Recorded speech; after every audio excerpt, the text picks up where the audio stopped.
Hey, we're going to do day 16 with Monty in the corner. Little Syrah.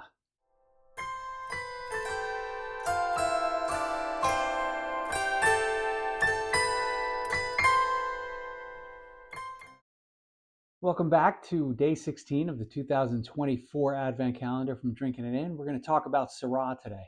Syrah we featured fairly recently on the channel and is a big red wine that I really enjoy. Really enjoy. And um, it's kind of hard to find in a lot of cases, if in terms of just regular 100% Syrah.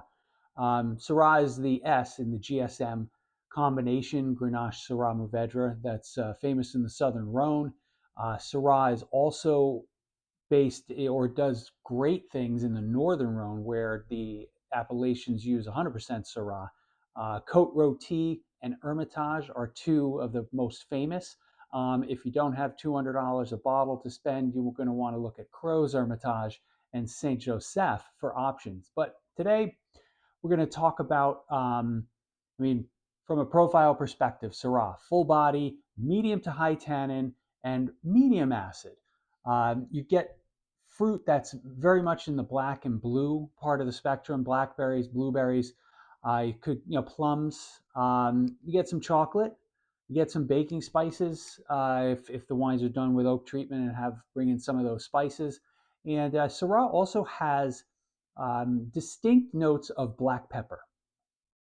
So if you're tasting it blind and you taste a black pepper note, that typically should lead you in the direction of Syrah. Like I said before, it's grown really well, does really well in France in the Rhone Valley. Syrah also good in the U.S. and California in particular, and Washington. And today we're going to talk about a Washington Syrah that I've had great experiences with from Dunham Cellars. Dunham Cellars is a winner. Not terribly well distributed, but easy, but somewhat easy to find. I've had it actually a couple times in restaurants, oddly enough. I always look for it on the shelves, and if you find it, you can pick it up, and it will be a winner for you. So thank you for joining, and I will see you tomorrow for another day of the Advent calendar.